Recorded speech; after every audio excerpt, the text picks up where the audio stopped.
Hi, my name is Mariah Lichtenstern. I live in the city of Sacramento, and I'm the founding partner of Diversity Ventures, which is a venture capital and advisory firm for startups.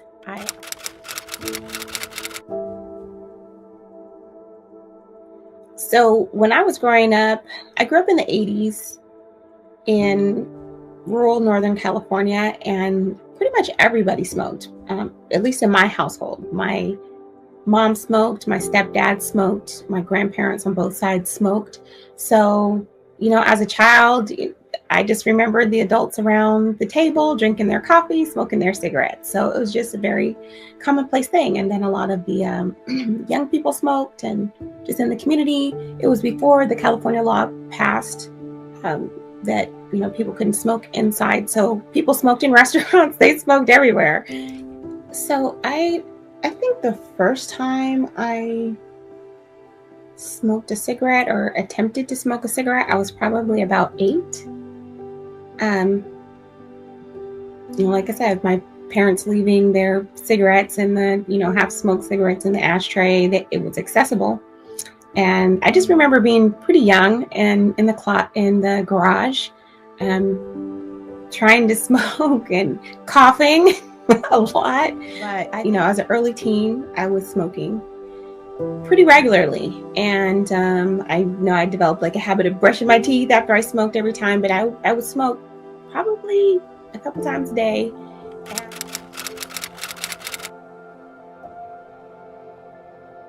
So I think that just being around a lot of secondhand smoke, triggered asthma. And I remember like trying to run track. I was running track, and then I was in this race, and I literally had an asthma attack on the track. And that was like the end of my running career. Growing up, I would have strep throat, I would have bronchitis, I would have sinusitis, and I would tie all of that to secondhand smoke and smoking at this point.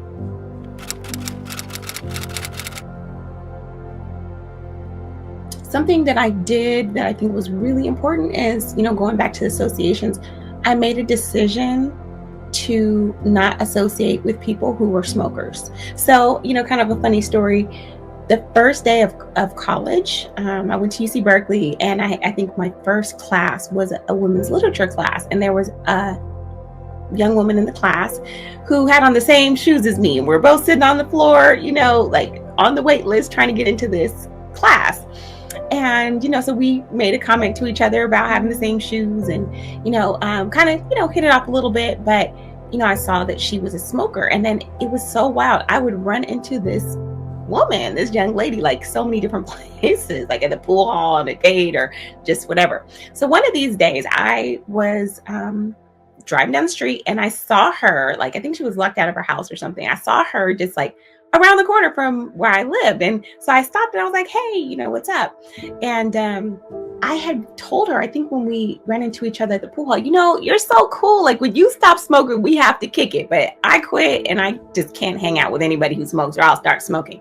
So I remember, saying something to that effect. So at this point, she had quit smoking. And so we were, we all just became neighborhood friends. And so from that day on, her and I, because we just randomly found out that we lived around the corner from each other, we carpooled to school almost every day and became the best of friends. And it was because of her that I even drove cross country and went out of the country for the first time. I went to go see her in Hong Kong for a spring break. And, that's, a big thing, that I had this best friend who didn't smoke. So I just surrounded myself with people who didn't smoke, and I refused to associate with people who did.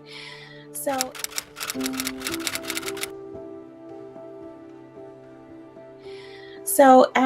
if I was going to go back and talk to my 8-year-old self, I would probably say to be choosy about associations, that smoking is not cool, that it causes a lot of sickness and disease, that it wasn't worth the days that I would miss being sick, that I'm cool anyway, and the real cool kids are the ones who don't have to do anything like that to be cool, So I would tell myself, you're enough. Be be you without that. You don't need that to be cool or hard or, tough or whatever.